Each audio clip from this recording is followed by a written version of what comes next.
Assalamualaikum warahmatullahi wabarakatuh.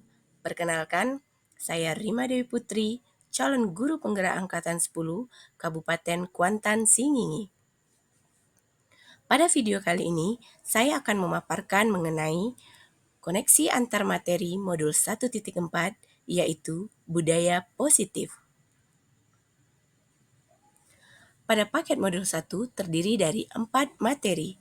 Modul 1.1, Filosofi Pendidikan Ki Hajar Dewantara, Modul 1.2, Nilai dan Peran Guru Penggerak, Modul 1.3, Visi Guru Penggerak, dan Modul 1.4, Budaya Positif.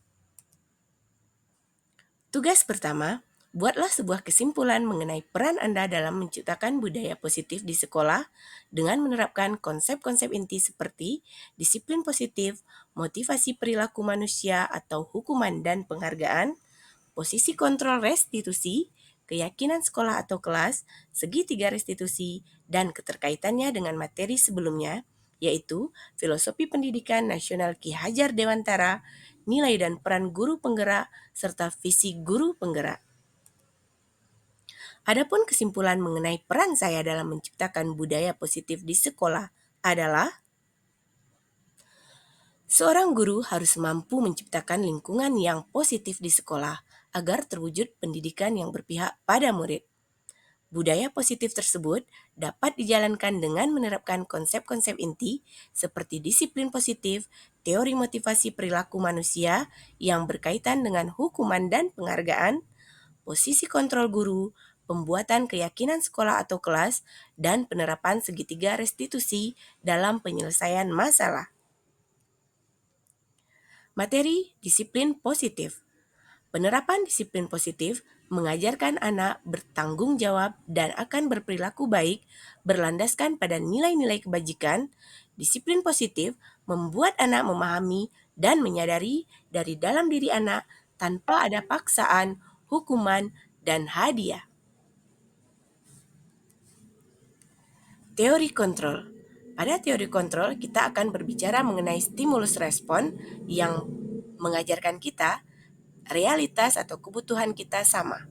Semua orang melihat hal yang sama. Kita mencoba mengubah orang agar berpandangan sama dengan kita. Perilaku buruk dilihat sebagai suatu kesalahan. Orang lain bisa mengontrol saya dan saya pun bisa mengontrol orang lain. Pemaksaan ada pada saat bujukan gagal dan model berpikir menang kalah. Sementara pada teori kontrol kita belajar mengenai realitas atau kebutuhan kita berbeda. Setiap orang memiliki gambaran berbeda. Kita berusaha memahami pandangan orang lain tentang dunia. Semua perilaku memiliki tujuan. Hanya Anda yang bisa mengontrol diri Anda dan Anda tidak bisa mengontrol orang lain. Kolaborasi dan konsensus menciptakan pilihan-pilihan baru dan model berpikir yang menang-menang. Selanjutnya, motivasi perilaku manusia. 3 teori motivasi perilaku manusia menurut Diane Gosen, yaitu untuk menghindari ketidaknyamanan atau hukuman, untuk mendapatkan imbalan atau penghargaan dari orang lain, dan untuk menjadi orang yang mereka inginkan dan menghargai diri sendiri dengan nilai-nilai yang mereka percaya. Sementara hukuman dan penghargaan dalam menjalankan keyakinan sekolah atau kelas, bila ada sebuah pelanggaran, maka sesuatu harus terjadi. Tindakan terhadap suatu pelanggaran biasanya berbentuk hukuman atau konsekuensi. Menurut Kohn, cara-cara mengontrol perilaku seseorang yang menghancurkan potensi untuk pembelajaran yang sesungguhnya. Jadi, tindakan belajar itu sendiri adalah penghargaan sesungguhnya. Selanjutnya, posisi kontrol guru. Ada 5 posisi kontrol guru menurut Diane Gosen, yaitu penghukum, pembuat rasa bersalah, sebagai teman, pemantau, dan manajer. Di sini, manajer rupanya adalah posisi yang paling baik diterapkan karena lebih fokus kepada murid. Pada posisi ini, murid menjadi pribadi yang mandiri, kreatif, dan bertanggung jawab atas segala sikap dan perbuatannya yang akan menciptakan lingkungan positif yang aman, nyaman, dan tentram. Berikutnya adalah keyakinan sekolah atau kelas. Guru berperan penting dalam terwujudnya keyakinan sekolah atau kelas dengan adanya kesepakatan antara guru dan murid. Keyakinan sekolah atau kelas merupakan pernyataan universal yang mudah diingat, dipahami, dan diterapkan dalam lingkungan sekolah atau kelas. Berikutnya adalah segitiga restitusi. Guru yang berperan sebagai manajer menggunakan segitiga restitusi dalam menyelesaikan masalah melalui 3 tahapan, yaitu menstabilkan identitas, validasi tindakan yang salah, dan menanyakan keyakinan. Tujuannya adalah agar menghasilkan murid yang mandiri dan bertanggung jawab. Nah, kesimpulan keterkaitan materi budaya positif dengan modul 1.1 adalah dari filosofi Ki Hajar Dewantara kita belajar seorang guru harus mampu menghadirkan pembelajaran yang berpihak pada murid dan menuntun murid sesuai dengan kodratnya, serta mampu memahami nilai dan perannya dalam menciptakan pendidikan yang mewujudkan karakter profil pelajar Pancasila pada murid. Keterkaitan materi budaya positif dengan modul 1.2 adalah budaya positif dapat terwujud jika seorang guru memiliki 5 nilai guru penggerak, yaitu mandiri, kolaboratif, inovatif, reflektif, dan berpihak pada murid. Dan keterkaitan materi budaya positif dengan modul 1.3 adalah dalam membuat visi yang berpihak pada murid, guru dapat menggunakan pendekatan inquiry apresiatif atau IA. IA merupakan pendekatan yang kolaboratif dan berbasis kekuatan. Dalam pendekatan IA, guru harus membuat prakarsa perubahan dalam tahapan bagja, yang kemudian diimplementasikan dalam pembelajaran di sekolah. Tahapan tersebut yaitu adalah buat pertanyaan, ambil pelajaran, gali mimpi, jabarkan rencana, dan atur eksekusi. Tugas 2. Buatlah sebuah refleksi dari pemahaman Anda atas keseluruhan materi modul budaya positif dengan menjawab pertanyaan-pertanyaan berikut. Pertanyaan pertama, sejauh mana pemahaman Anda tentang konsep-konsep inti yang telah Anda pelajari di modul ini, yaitu mengenai disiplin positif, teori kontrol, teori motivasi, hukuman dan penghargaan, posisi kontrol guru, kebutuhan dasar manusia, keyakinan kelas, dan segitiga restitusi? Adakah hal-hal menarik untuk Anda dan di luar dugaan? Menurut saya sudah memahami sebagian besar konsep inti dari modul 1.4 ini, yaitu mengenai disiplin positif, teori kontrol, teori motivasi, hukuman dan penghargaan, posisi kontrol guru, kebutuhan dasar manusia, keyakinan kelas, dan segitiga restitusi.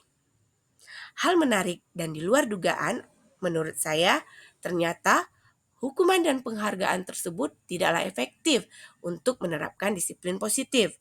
Pendekatan yang lebih efektif ternyata adalah restitusi.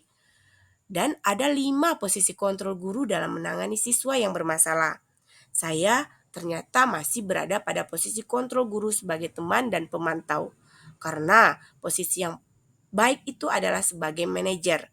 Dan nantinya ke depan saya akan menerapkan posisi manajer tentunya agar tumbuh motivasi intrinsik dari dalam diri murid untuk menjadi lebih baik.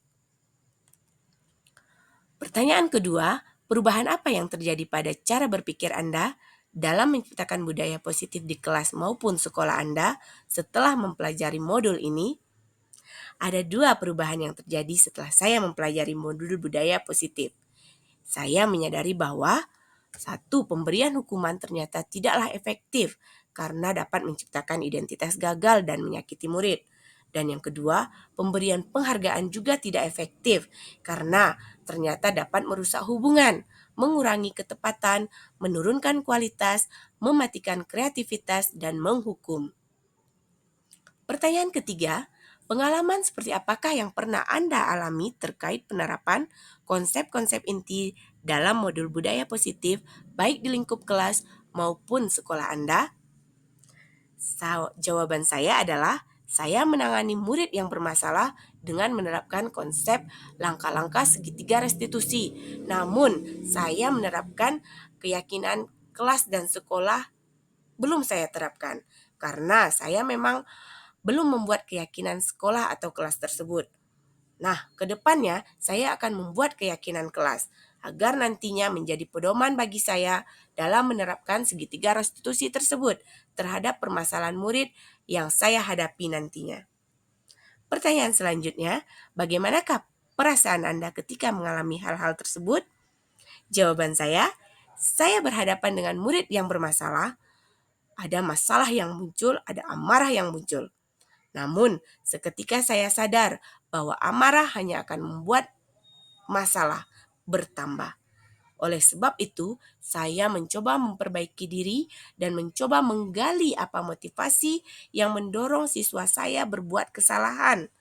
Sehingga saat siswa menyadari bahwa dia bersalah dan berupaya memperbaiki kesalahannya tersebut, saya pun mulai merasa lega dan senang. Pertanyaan selanjutnya, menurut Anda, terkait pengalaman dalam menerapkan konsep-konsep tersebut, hal apa sajakah yang sudah baik? Adakah yang perlu diperbaiki?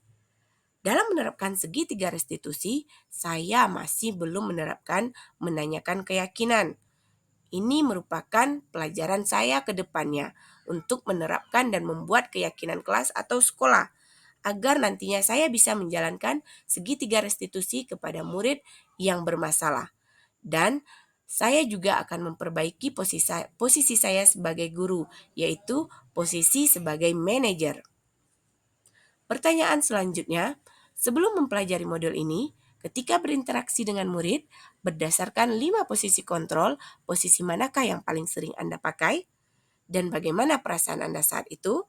Setelah mempelajari modul ini, posisi apa yang Anda pakai dan bagaimana perasaan Anda? Apa perbedaannya? Sebelum saya mempelajari modul 1.4, posisi yang sering saya terapkan adalah sebagai teman dan pemantau. Perasaan saya adanya ketidakpuasan karena apa? Karena masih banyak murid yang masih melakukan kesalahan yang sama dan berulang. Dan setelah saya mempelajari modul ini, saya akan menerapkan posisi sebagai manajer. Karena perasaan saya menjadi sangat tenang karena saya menyadari pentingnya komunikasi yang efektif agar menumbuhkan rasa tanggung jawab pada murid. Pertanyaan ketujuh, sebelum mempelajari modul ini, pernahkah Anda menerapkan segitiga restitusi ketika menghadapi permasalahan murid Anda? Jika iya, tahap mana yang Anda praktekkan dan bagaimana Anda mempraktekannya? Jawaban saya pernah. Namun, saya hanya menerapkan tahapan menstabilkan identitas dengan menanyakan, setiap orang itu pasti pernah berbuat kesalahan. Ibu juga punya kesalahan dan ibu juga pasti pernah berbuat salah. Dan tahapan validasi tindakan yang salah. Yang saya tanyakan adalah, kamu tentunya punya alasan melakukan hal demikian. Saya tidak menanyakan tahapan keyakinan kelas, karena saat itu saya memang belum membuat keyakinan kelas atau sekolah. Pertanyaan terakhir, selain konsep-konsep yang disampaikan oleh modul ini, adakah hal-hal lain yang menurut Anda penting untuk dipelajari dalam proses menciptakan budaya positif, baik di lingkungan sekolah ataupun di kelas? Menurut saya, hal yang penting untuk dipelajari dalam proses menciptakan budaya positif baik di lingkungan kelas atau sekolah adalah, pertama, pentingnya melakukan kolaborasi antara sekolah dan orang tua agar budaya positif tidak hanya dilakukan di kelas atau sekolah saja, namun juga dilakukan di rumah agar menjadi kebiasaan saat berada di lingkungan sekolah atau di lingkungan manapun. Yang kedua, memberikan perhatian lebih terhadap kasus murid yang berkebutuhan khusus. Dan yang terakhir adalah menciptakan lingkungan sekolah anti-bullying. Demikianlah video koneksi antar materi pada modul 1.4 ini. Saya ucapkan terima kasih. Salam guru penggerak, bergerak, tergerak, menggerakkan. Assalamualaikum warahmatullahi wabarakatuh.